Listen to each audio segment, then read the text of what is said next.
സമീപകാലത്തായി കേരളത്തിൽ നിന്ന് ഒരുപാട് യുവാക്കൾ, പ്രത്യേകിച്ച് വിദ്യാർത്ഥികൾ, വിദേശത്ത് പോകുന്നുണ്ട്. വിദേശത്തെ വിദ്യാഭ്യാസം വളരെ ഗംഭീരമാണ് എന്ന് ധരിച്ചിട്ടാണ് പലരും പോകുന്നത്. വിദ്യാഭ്യാസം കഴിഞ്ഞാൽ അവിടെ തന്നെ താമസം ഉറപ്പിക്കാനും അവിടെ തന്നെ ജോലി സമ്പാദിക്കാനും അല്ലെങ്കിൽ എന്തെങ്കിലും ബിസിനസ് ചെയ്ത് നല്ലപോലെ പണം ഉണ്ടാക്കാനും ആണ് ഇവർ പോകുന്നത് എന്നുള്ള കാര്യം പരക്കെ അറിവുള്ളതാണ്. പക്ഷേ നമ്മുടെ മാത്യു കുഴൽനാടൻ MLA ഈ വിഷയം ചെറിയൊരു ദുസ്സൂചനയോട്ടാണ് നിയമസഭയിൽ ഉന്നയിച്ചത്. അദ്ദേഹം പറയുന്നതനുസരിച്ചാണെങ്കിൽ കേരളത്തിലെ വിദ്യാഭ്യാസ സമ്പ്രദായം ആകെ താറുമാറായിരിക്കുകയാണ്. അതുകൊണ്ട് ഇവിടെ നിന്ന് കൊടുക്കുന്ന ബിരുദത്തിന് യാതൊരു വിലയുമില്ല. ഇവിടെ ഈ വാഴക്കുലയെക്കുറിച്ചുള്ള പഠനത്തിന് അല്ലെങ്കിൽ തേങ്ങാക്കുലയെക്കുറിച്ചുള്ള ഗവേഷണത്തിന് ഡോക്ടറേറ്റ് കൊടുക്കുന്നു. ഇത് ഈ വിദ്യാഭ്യാസത്തിന് നിലവാരമില്ലാത്തതുകൊണ്ട് ഇവിടെ നിന്ന് പാസ്സാവുന്നവർക്ക് ഒരു സ്ഥലത്ത് ജോലി കിട്ടുകയില്ല. ഈ ബിരുദ സർട്ടിഫിക്കറ്റിന് അത് അച്ചടിച്ച കടലാസിൻ്റെ വില പോലും കൽപ്പിക്കുന്നില്ല. അതുകൊണ്ടാണ് വിദ്യാർത്ഥികൾ അധികവും വിദേശത്ത് പോകുന്നത്. യൂറോപ്പിലും അമേരിക്കയിലും ഒക്കെയുള്ള സർവകലാശാലകൾക്ക് വലിയ നിലവാരമാണ്. ആ നിലവാരം ഇവിടെയുള്ള കോളേജുകൾക്കില്ല.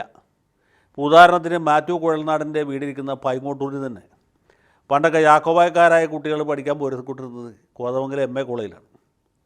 കത്തോലിക്കർ പോയിരുന്നത് ഒന്നുകിൽ തൊടുപുഴ ന്യൂമാൻ കോളേജിൽ, അതല്ലെങ്കിൽ മൂവാറ്റുപുഴ നിർമ്മല കോളേജിലാണ്. അവിടേക്കൊന്നും ഇപ്പോൾ കുട്ടികൾ പോകുന്നില്ല.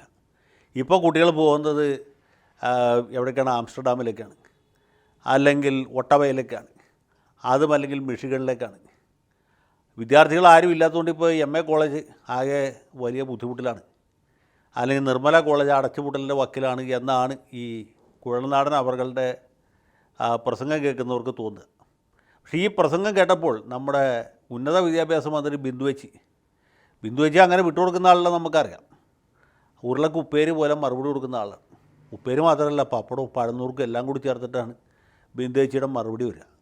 മാത്രമല്ല, അവരൊരു കോളേജിൽ പ്രൊഫസറായിരുന്നല്ലോ, അല്ലാണ്ട് ശിവൻകുട്ടിയെ പോലെ ഒരു നിസ്വാർത്ഥ പൊതുപ്രവർത്തകൻ മാത്രമല്ല. അതുകൊണ്ട് ഒരു ഉത്തരവാദിത്തപ്പെട്ട കോളേജിൽ ഇംഗ്ലീഷ് അധ്യാപികയായിരുന്നു. അതിലുപരി വൈസ് പ്രിൻസിപ്പളും പിന്നീട് ആക്ടിംഗ് പ്രിൻസിപ്പളും ആയിരുന്ന ആളാണ്. ഇനിയിപ്പോൾ മന്ത്രി ആയില്ലെങ്കിൽ പോലും വീട്ടിൽ കഴിച്ചിലിന് വകയുള്ള ആളാണ്. കാരണം നല്ലൊരു സംഖ്യ പെൻഷൻ കിട്ടുന്നുണ്ട്. അങ്ങനെയുള്ളതായ ബഹുമാനപ്പെട്ട ഉന്നത വിദ്യാഭ്യാസ മന്ത്രി ഇതിന് നല്ല ഒന്നാന്തരം മറുപടി കൊടുത്തു. ബിന്ദു ചേച്ചി പറഞ്ഞ അഭിപ്രായം എന്താ വെച്ചാൽ, നമ്മുടെ രാഷ്ട്രപിതാവായിട്ടുള്ള ഗാന്ധിജി വിദേശത്ത് പോയിട്ടില്ലേ പഠിച്ചേ, അപ്പോൾ പിന്നെ വിദേശത്ത് പോകണമെങ്കിൽ എന്താ കുഴപ്പമുള്ളേ എന്നാണ്. സംഗതി ശരിയല്ലേ? മാത്യു കുഴൽനാടൻ്റെ പാർട്ടിയുടെ പരമോന്നത നേതാവായിരുന്ന ബാരിസ്റ്റർ മോഹൻദാസ് കരംചന്ദ് ഗാന്ധി, അദ്ദേഹം വിദേശത്ത് പോയിട്ടാണ് പഠിച്ചത്. അദ്ദേഹം ഇംഗ്ലണ്ടിൽ പോയിട്ടാണ് ഈ ബാററ്റ് ലോ പാസ്സായത്. സത്യം പറഞ്ഞാൽ ബിന്ദു ചേച്ചി അവിടെ കൊണ്ട് നിർത്തി. അവിടെ നിർത്തേണ്ട ആവശ്യമില്ലായിരുന്നു. വീടിൻ്റെ അടുത്ത് സ്കൂളില്ലാത്തതുകൊണ്ടാണോ ഗാന്ധിജി നമ്മുടെ ജവഹർലാൽ നെഹ്റു ഹാരോ പബ്ലിക് സ്കൂളിൽ പോയി പഠിച്ചത്? ആണോ?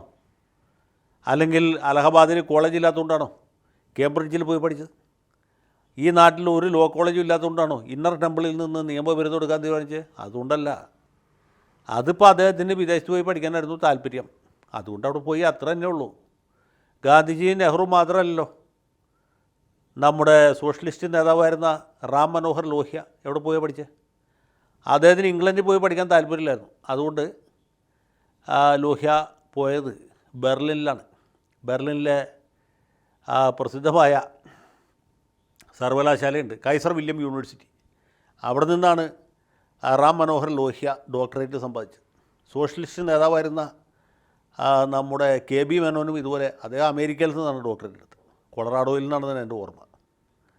അതുപോലെ സഖാക്കളുടെ ദൈവമായിരുന്ന ജ്യോതി ബസു, അതും ഇംഗ്ലണ്ടിൽ പോയല്ലേ പഠിച്ചത്. എന്തിനും നമ്മുടെ സഖാവ് പിണറായി വിജയൻ്റെ മകൻ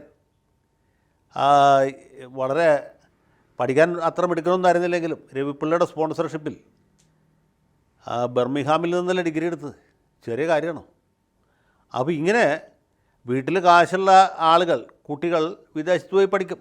ഗാന്ധിജി ആണെങ്കിലും സർദാർ പട്ടേലാണെങ്കിലും പണ്ഡിറ്റ് ജവഹർലാൽ നെഹ്റു ആണെങ്കിലും, അതല്ല പിണറായി വിജയൻ്റെ മകൻ വിവേകാണെങ്കിലും ജ്യോതി ബസു ആണെങ്കിലും റാം മനോഹർ ലോഹ്യ ആണെങ്കിലും ഒക്കെ വിദേശത്ത് പോയി പഠിക്കും. ഇതാണ് ബിന്ദു ചേച്ചി പറഞ്ഞതിൻ്റെ അർത്ഥം. ആന്തരാർത്ഥം ഇതാണ്. കുഴൽനാടന് മനസ്സിലായി കാണും. കുഴൽനാടൻ്റെ കുട്ടികളെയൊക്കെ വിസ്കോൺസിനിൽ വേണമെങ്കിൽ വിടാം, അതല്ലെങ്കിൽ ഹാർവാർഡിൽ വിടാം, അതുമല്ലെങ്കിൽ കേംബ്രിഡ്ജിലോ ഓക്സ്ഫോർഡിലോ അല്ലെങ്കിൽ കൈസർ വില്യം യൂണിവേഴ്സിറ്റിയിലോ പോകാം. അതിനൊന്നും ഒരു തെറ്റുമില്ല.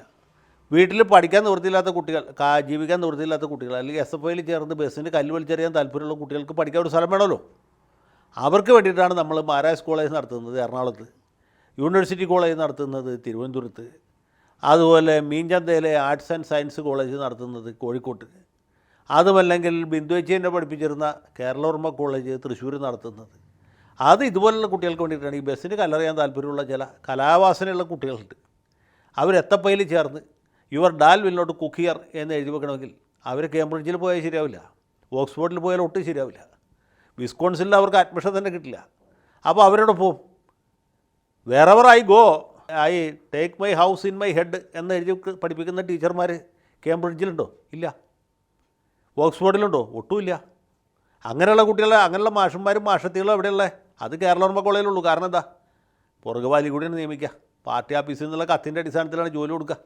അവിടെ പ്രിയ വർഗീസിനെ പോലെ, അതല്ലെങ്കിൽ നമ്മുടെ ദീപാ നിഷാന്തിനെ പോലെ, അതുമല്ലെങ്കിൽ നമുക്ക് ഏവർക്ക് പ്രിയങ്കരിയായ ബിന്ദു ടീച്ചർ പോലുള്ള ആൾക്കാരാണ് അധ്യാപികമാരായിട്ട് വരിക. കാരണം എന്താ? എസ് എഫ് ഐക്കാരെ പഠിപ്പിക്കാൻ, അവരെ വളർത്തിയെടുക്കാൻ, അവരെ പരിശീലിപ്പിക്കാൻ, ബസ്സിന് കല്ലെറിയാൻ പരിശീലനം കൊടുക്കുന്നത് കേരളോർമ്മയിലാണ്, മഹാരാജസിലാണ്. അതുമല്ലെങ്കിൽ കൊല്ലം എസ് എൻ കോളേജിലാണ്, അതുമല്ലെങ്കിൽ തിരുവനന്തപുരം യൂണിവേഴ്സിറ്റി കോളേജിലാണ്. അവിടെയാണ് ഈ ശിവരഞ്ജിത്തിനെ പോലെയുള്ള പ്രതിഭാശാലികളൊക്കെ വന്ന്.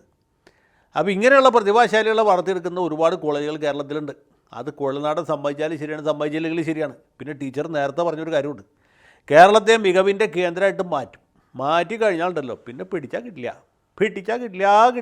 എന്ന് വെച്ചാൽ തമാശല്ല. പിന്നെ വിദേശ വിദ്യാർത്ഥികളുടെ ഒരു ഒഴുക്കായിരിക്കും കേരളത്തിലേക്ക്. പിന്നെ ഇവിടെയുള്ള കുട്ടികൾക്ക് അഡ്മിഷൻ കിട്ടണ്ടോ? ഇപ്പോൾ കേരളോർമ്മ കോളേജിൽ തന്നെ നോക്കിയാൽ മതി. സ്വിറ്റ്സർലൻഡിൽ നിന്ന്, ജർമ്മനിയിൽ നിന്ന്, ഓസ്ട്രിയയിൽ നിന്ന്, അതല്ലെങ്കിൽ ഇംഗ്ലണ്ടിൽ നിന്ന്, അമേരിക്കയിൽ നിന്നൊക്കെ ഒരുപാട് കുട്ടികൾ ഇക്കൊല്ലം തന്നെ അപ്ലൈ ചെയ്തിട്ടുണ്ട്. കാരണം 4 വർഷത്തെ ബിരുദ കോഴ്സ് വന്നുകൊണ്ട് കേരളത്തിൽ വിദ്യാഭ്യാസത്തിൻ്റെ നിലവാരം ഭയങ്കരമായിട്ട് കൂടി. കേരളോർമ്മയിൽ ഇപ്പോൾ തൃശ്ശൂർക്കാരായ കുട്ടികൾക്ക് അഡ്മിഷൻ കിട്ടാൻ ബുദ്ധിമുട്ടായി. കണ്ടശാങ്കടവിൽ നിന്ന് അല്ലെങ്കിൽ ഏനാമാവിൽ നിന്ന്, പെരിങ്ങോട്ടുകരയിൽ നിന്നൊക്കെയുള്ള കുട്ടികൾക്ക് ഇത്തവണ അഡ്മിഷൻ ഇല്ല എന്നാണ് പ്രിൻസിപ്പൾ പറഞ്ഞത്. കാരണം എന്താ? ബെർലിനിൽ നിന്ന് TC മേടിച്ച് ഒരുപാട് കുട്ടികൾ കേരളത്തിൽ ജോയിൻ ചെയ്യാൻ വേണ്ടി വന്നേക്കാണ്. അതുപോലെ വിയന്നയിൽ നിന്ന്, ന്യൂയോർക്കിൽ നിന്ന്, ന്യൂജേഴ്സിയിൽ നിന്ന്, ന്യൂഹാംഷെയറിൽ നിന്നൊക്കെ ഒരുപാട് കുട്ടികൾ എവിടെയാണ് കേരളോർമ്മ എന്ന് ചോദിച്ച് പുറപ്പെട്ടിരിക്കുകയാണ്. മഹാരാജസിൻ്റെ കാര്യം പ്രത്യേകം പറയേണ്ടതാണ്. ഒരു രക്ഷയില്ല, ഈ നിലയിലെത്തി. അതുകൊണ്ട് കുഴൽനാടാ കണ്ണ് കടിച്ചിട്ട് ഒരു കാര്യമില്ല. ഈ ഉന്നത വിദ്യാഭ്യാസ രംഗമെന്ന് വെച്ചാൽ പിടിച്ചാൽ കിട്ടാത്ത നിലയിലേക്ക് ഉയർന്നു വരുന്ന ആകാശത്തോളം മുട്ടി. അതുകൊണ്ട് സഖാവ് പിണറായി വിജയനെ ഇപ്പോൾ ഖേദമുണ്ട്, മകനെ അന്ന് ബർമിംഗ്ഹാമിൽ വിട്ടതിൽ. സത്യത്തിൽ ഇപ്പോഴാണെങ്കിൽ പുള്ളി കേരളോർമ്മയിൽ വിടുമായിരുന്നു. പ്രത്യേകിച്ച് ബിന്ദു ടീച്ചർ ഇല്ലെങ്കിൽ ടീച്ചറുടെ കൂടെ ജോലി ചെയ്ത മറ്റ് ടീച്ചർമാർ അവിടെ ഉണ്ടല്ലോ, അവരെ കൂടി പഠിപ്പിച്ച് കുട്ടിയെ നല്ല മിടുക്കനാക്കി എടുത്തേനെ. എന്ത് ചെയ്യാം, പോയ ബുദ്ധി ആന പിടിച്ചാൽ പോരും.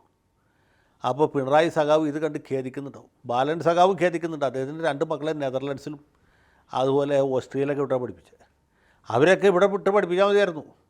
കേരളോർമ്മ കോളേജിൽ ചേർക്കുക, അതല്ലെങ്കിൽ മഹാരാജസിൽ ചേർക്കുക, അല്ലെങ്കിൽ യൂണിവേഴ്സിറ്റി കോളേജിൽ ചേർക്കുക. അസൽ സ്ഥലമല്ലേ? നമ്മുടെ ഇയാൻ ബോധം പറഞ്ഞ പോലെ പാകിസ്ഥാൻ എന്ന് വെച്ചാൽ നല്ല ഒന്നാന്തര സ്ഥലമാണ്, അമ്മായിയമ്മയ്ക്ക് സർവ്വ ചിലവ് കൊടുത്തയക്കാം എന്ന് പറഞ്ഞ പോലെ ഇത്ര മനോഹരമായൊരു കോളേജ് കേരളത്തിൽ കാണാൻ പ്രയാസം. അവിടെ ഒന്നും വിടാതെ മക്കളെ നെതർലൻഡ്സിൽ വിട്ടല്ലോ എന്ന് കരുതിയിട്ട് ബാലൻ സഖാവിന് രാത്രി ഉറക്കില്ല. അത് തന്നെയാണ് ഇവിടുത്തെ ബാക്കി മന്ത്രിമാരുടെയൊക്കെ മനപ്രയാസം. സജി ചെറിയാനാണെങ്കിൽ 3 പെമ്മക്കളെയും പെട്ട കാശ് കൊടുത്ത് ഈ സ്വാശ്രയ കോളേജിൽ വിട്ടാണ് മെഡിക്കൽ ബിരുദം നേടിയത്. അവർ അവിടെ ഒന്നും വിടേണ്ട ആവശ്യം ഉണ്ടായിരുന്നില്ല, ഇവിടെ തന്നെ ഏതെങ്കിലും നല്ല കോളേജിൽ ചേർത്താൽ മതിയായിരുന്നു. പക്ഷേ എന്ത് അബദ്ധം പറ്റിപ്പോയി. അപ്പോൾ ഇനി മേലിൽ അത് പറ്റില്ല. ഇനി വിദേശ വിദ്യാർത്ഥികൾ ഇവിടെ ഒന്ന് പഠിക്കും. മഹാരാജസിൽ വരും, യൂണിവേഴ്സിറ്റി കോളേജിൽ വരും, പാലക്കാട് വിക്ടോറിയയിൽ വരും. എന്നിട്ട് മാഷന്മാർക്ക് കുഴിമാടം ഒരുക്കുന്ന വിദ്യ അവിടെ നിന്ന് പഠിക്കും. അതല്ലെങ്കിൽ കാസർഗോഡ് ഗവൺമെൻറ് കോളേജിൽ പോയി ചേരും. അവിടുത്തെ കാര്യങ്ങളൊന്നും ഇവിടെ പറയാൻ പറ്റില്ല, കാരണം ഇത് A സർട്ടിഫിക്കറ്റ് സിനിമ അല്ലാത്തതുകൊണ്ട്. അപ്പോൾ ഇങ്ങനെ വമ്പിച്ച ഒരു വിദ്യാഭ്യാസ വിപ്ലവം ഉണ്ടാകാൻ പോവുകയാണ്. കുഴൽനാടൻ കണ്ണ് കടിച്ചിട്ട് യാതൊരു കാര്യമില്ല. കേരളത്തിൻ്റെ വിദ്യാഭ്യാസ പുരോഗതി എന്ന് വെച്ചാൽ അത് ചരിത്രത്തിൽ രേഖപ്പെടുത്തും. ബിന്ദു ടീച്ചറുടെ ഭരണകാലം ഉന്നത വിദ്യാഭ്യാസത്തിൻ്റെ സുവർണ്ണകാലമായിരുന്നു. അത് കണ്ട് കുഴൽനാട് കണ്ണ് കടിച്ചിട്ട് യാതൊരു കാര്യമില്ല എന്ന് പറഞ്ഞുകൊണ്ട് അവസാനിപ്പിക്കുകയാണ്. അപ്പോൾ ജയ് ഹിന്ദ്.